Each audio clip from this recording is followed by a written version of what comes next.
Tonight, the war that ignited the Middle East enters its second week. New attacks across Iran. President Trump vowing very hard strikes, and a third U.S. aircraft carrier now expected to join the fight. And we're doing very well in Iran. You see the result, and it's been amazing. The president today joining grieving families for the return of U.S. service members killed in the conflict. Iran insisting it will never surrender. I'm Charlie Daggett in Tel Aviv. Air raid sirens once again here as Iran targets Israel and now takes aim at the U.S. Embassy in Baghdad. I'm Holly Williams in northern Iraq, where Iranian opposition groups are being encouraged to join the fight against the Iranian regime by President Trump. Also tonight, air scare. Heads down, hands up. Police storm a Southwest flight diverted to Atlanta. I'm Allie Bauman with new reporting on the suspected threat and the fallout. Deadly tornadoes, several killed in the latest outbreak. I'm Omar Villafranca in Beggs, Oklahoma, where violent weather left a path of destruction. New information from the danger zone. All that, plus the Freedom plane takes flight. First stop, Kansas City, delivering precious cargo from America's revolutionary start. This is the CBS Weekend News from New York with Jerika Duncan. Good evening, everyone, and thank you for joining us on this busy Saturday. Tonight, Iran's regime maintains its grip on power despite devastating losses. The attacks by U.S. and Israeli forces relentless and intensifying. This is Tehran. These huge flames over the city from an oil depot that took a hit. The war now entering its second week. Today, President Trump joined grieving families in Delaware as the remains of the first 6 service members killed in the conflict returned to the United States. Operation Epic Fury, as it's known, now involves some 50,000 U.S. military personnel. In Iran, more than 6,000 sites have been hit. The Islamic Republic has targeted at least 12 countries. CBS's Charlie Daggett is in Tel Aviv tonight and leads us off. Charlie. Good evening, Jerika. We're learning tonight that the U.S. military is preparing for a longer fight. More B-1 bombers to the region, as sources we spoke to say a third aircraft carrier strike group is primed to deploy from the U.S., adding to the 2 that are already in this region. Fresh airstrikes on Iran hitting the capital and an airfield in the central city of Isfahan. American missiles striking 3,000 targets in the past week, according to sources we spoke to at U.S. Central Command. President Trump has vowed to intensify and widen attacks and called for an unconditional surrender. In a post on his Truth Social site today, Trump called Iran the loser of the Middle East and said it will be hit very hard. He warned that areas and groups not targeted yet are under serious consideration for complete destruction and certain death because of Iran's bad behavior. Despite the relentless U.S. and Israeli air raid campaign, releasing this video said to show direct strikes on Iranian targets, there's little sign of the regime losing any of its grip on power. The Iranian president said surrender was, quote, a dream America should take to its grave, while apologizing to Gulf states, saying Iran would cease strikes on those countries unless attacked by them. And yet another explosion near the main airport in Dubai, with attacks also reported in nearby Bahrain, home to a major U.S. naval headquarters. The USS George H.W. Bush carrier will be steaming toward the region soon from the U.S., joining the Ford and the Lincoln that have already been at the forefront of the airstrikes. As for the Americans trapped in the fighting across the region, the U.S. State Department says more than 28,000 Americans have returned home from the Middle East since the start of the war. Jerika, officials here in Israel say they hope to reopen the airport for limited commercial flights tomorrow. Charlie D'Agata in Tel Aviv, thank you. Turning now to a solemn day in Dover, Delaware for the dignified transfer of 6 U.S. service members killed in the conflict. CBS's Nicole Killian in Doral, Florida, with that story and the president's new warning to the regime. Nicole. Good evening to you, Jerika. President Trump returns to Florida after attending that dignified transfer to pay his respects to the fallen service members, although he indicated their deaths are unlikely to change his war strategy. Flag-draped cases carrying the remains of 6 U.S. service members returned to Dover Air Base as President Trump and Vice President Vance solemnly looked on. Among those killed in a drone strike last Sunday in Kuwait, Nicole Amer, a Minnesota mother of 2, along with other Army reservists who were mostly from an Iowa-based unit. Before the dignified transfer, the president hosted a summit for Latin American and Caribbean leaders at his Doral resort, where he defended the war against Iran, now entering its 2nd week. So we did the world a favor. And they said, well, how are you doing on a scale of 0 to 10? How are you doing with the attack? And I said, about a 15. As questions mount over an endgame, the president is demanding unconditional surrender from Iran. The conflict rattling stock markets. All 3 major indexes closed down this week while sending oil and gas prices soaring. The nationwide average for a gallon of regular is $3.41, up 43 cents just this week. I'd like to pay less for gas, but it's not ever a thing that causes me to worry one way or the other. Definitely not doing any road trips, but not knowing what the next day is going to hold kind of puts a strain on your wallets. President Trump told reporters aboard Air Force One that he's not worried about oil and gas prices and believes they will ultimately come down, describing the Iran operation as a short excursion. Jerika? Nicole Killian for us tonight. Thank you. The war has ignited opposition groups in the region desperate for a regime change. CBS's Holly Williams is in northern Iraq with members of the Kurdish militia. This armed Iranian opposition group says its camp was hit on Thursday night by a drone strike. There's shrapnel damage all over the walls. Launched either by the Iranian regime or by a militia group that's backed by the Iranian government. Oh, that's part of the wiring of the drone. Why do you think they targeted your camp? We try for ending this regime. The group's known as the Kabat Organization of Iranian Kurdistan, and they represent the Kurdish ethnic minority, around 10% of Iran's population. They're one of several armed Iranian opposition groups in exile across the border here in northern Iraq. Kurdish forces have teamed up with America before. We witnessed Kurdish fighters help defeat ISIS in both Iraq and Syria, working hand in hand with the US military. Are they on patrol up here? Another Kurdish Iranian group told us that America and Israel's war with Iran is an opportunity, and they may use it to launch an offensive against the regime. But so far, they haven't received any direct help from the US. Has the United States promised you support if you launch a military action inside Iran against the regime? I can't answer that question, said one of their leaders, later telling us it was too sensitive. Yesterday, they told us their base was also targeted with drones. The Iranian opposition groups that we've met with here are only lightly armed, mainly with Kalashnikovs. It may be a tall order for them to take on the Iranian regime with its drones and ballistic missiles.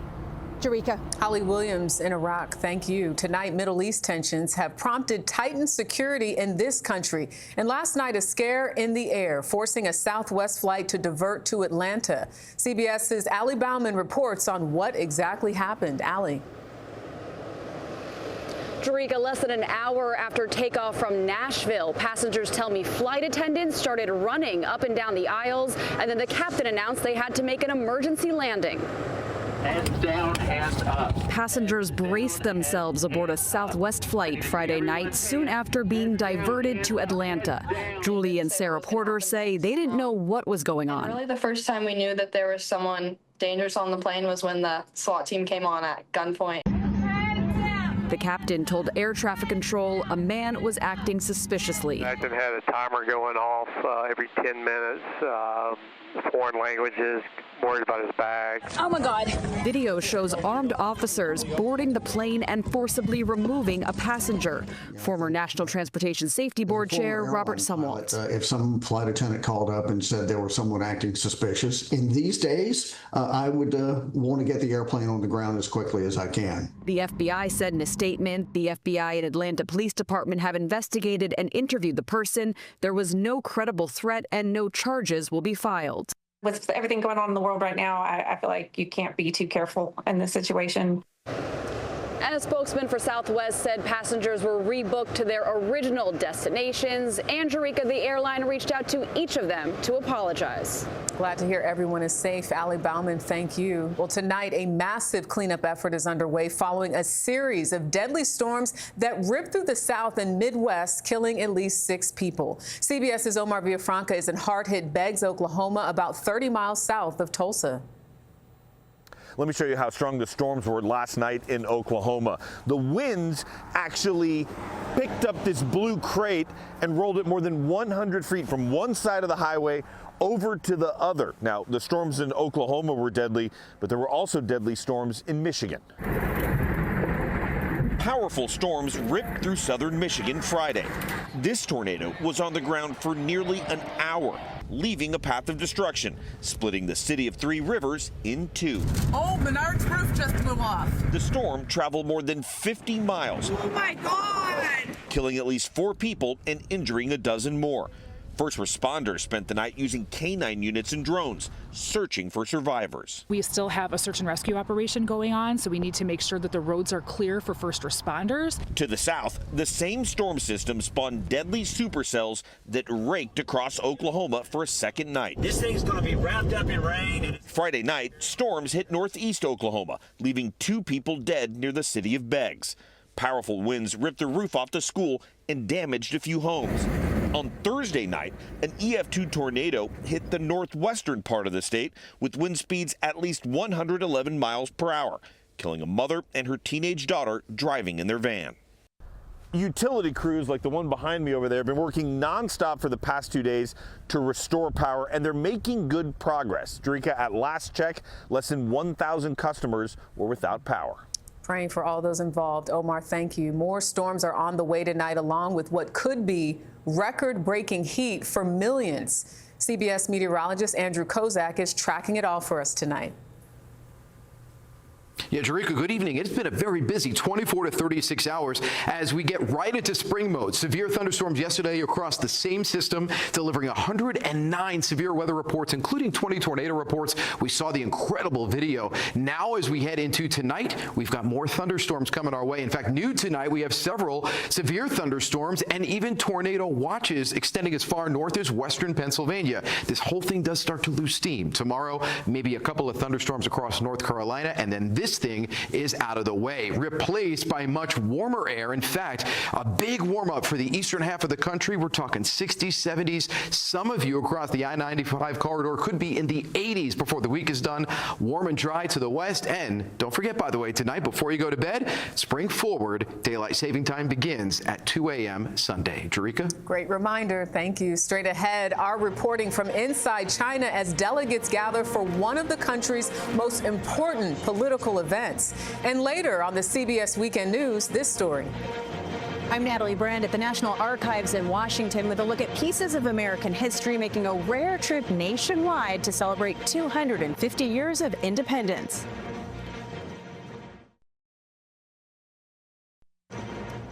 This week, we've been reporting about the economic impact of the war in the Middle East. Well, tonight, we want to take you inside China, a superpower and a major importer of oil from Iran.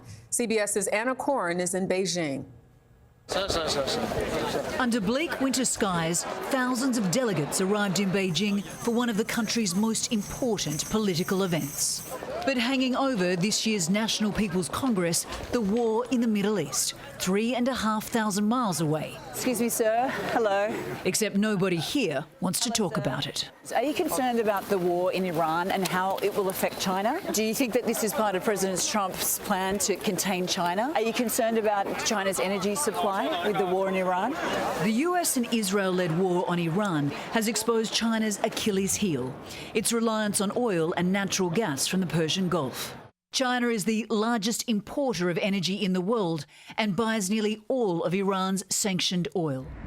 Right now, that supply line has been severely disrupted. China is also one of Iran's closest allies. Inside the Great Hall of the People, Chinese leader Xi Jinping watched on as the premier delivered the annual report and his country unveiled its new 5-year plan focusing on becoming technologically self-reliant. Well, the 5-year plan is critical in setting out China's strategy. The outcome of the war in the Middle East could have a much larger impact on the long-term future of China's economy. Facing a growing rivalry with the US, China is continuing to spend on defence and is aiming for global supremacy in AI, quantum computing, among other technologies. China has condemned the war. It sent a special envoy to the region to try to de-escalate tensions. But if this becomes a protracted conflict, China could in fact benefit, with the US draining resources, military hardware, and losing focus on its greatest power rival. Anna Corin in Beijing, thank you. Still ahead on the CBS Weekend News, a mess in Michigan. What caused this massive flooding near Detroit today?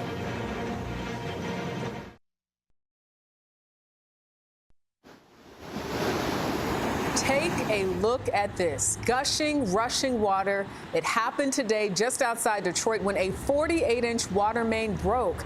The water is now off, thankfully, but not before swamping streets, trapping people in their cars, and leaving a muddy mess. To Anchorage, Alaska now. Tonight, they're off. 34 dog teams and their mushers took part in the ceremonial start of the world-famous Iditarod Trail dog sled race. The 1,000-mile trek to Nome can take up to 2 weeks or more to finish. Tonight, a plaque honoring police and law enforcement who defended the U.S. Capitol on January 6, 2021, has been installed. It quietly appeared overnight, its installation delayed for years due to political disputes.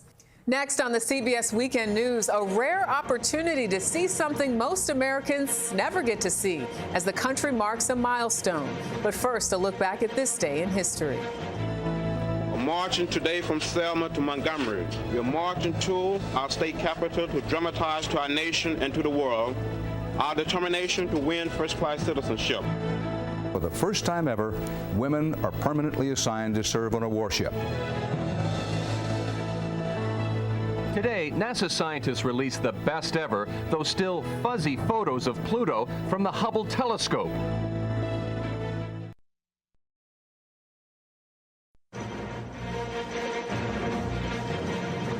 We end with a new chapter on a treasured celebration. 50 years ago, the American Freedom Train steamed across the country to mark the nation's bicentennial. On board, the best of Americana, seen by millions. Well, this year, we're marking 250 years. In tonight's Weekend Journal, CBS's Natalie Brand reports that in the spirit of 76, that train is now a plane. This week, a special Boeing 737 called the Freedom Plane touched down in the nation's heartland. On board, 9 prized, irreplaceable founding-era documents. This is our first stop, the first time these documents have ever flown. So the chance to make Kansas City the first stop is one that we're very proud of. Patrick Madden is the CEO of the National Archives Foundation. And these documents declared independence, they won a war, and forged the constitutional democracy we cherish today. An honor guard carried the precious cargo stored in steel boxes. The exhibit opens this weekend at Kansas City's National World War I Museum and Memorial. There's a lot of requirements. Matthew Naylor is the CEO. Fortunately, at the Museum and Memorial, we meet those requirements in every respect. Humidity controls, light controls, and so forth. Ahead of their travel, we visited the National Archives in Washington to see the priceless papers usually kept in vaults, like the Treaty of Paris. Willing to bet that most people, Americans, have never seen this document.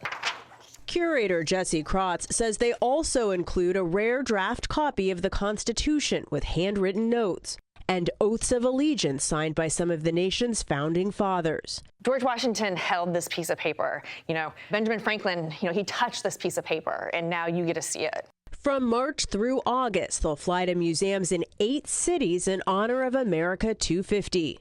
It's a great honor. Houston's Museum of Natural Science is ready for big crowds. Dick Van Terenhout is the curator of anthropology. This is part of our history. This is who we are. This is how we are bound together over time, 2.5 centuries. Words that changed world history and shaped our nation's revolutionary start. Natalie Brand, CBS News, Washington. Well, that is the CBS Weekend News for this Saturday. I'm Jerika Duncan in New York. We thank you so much for watching. Have a great night, and we'll see you tomorrow.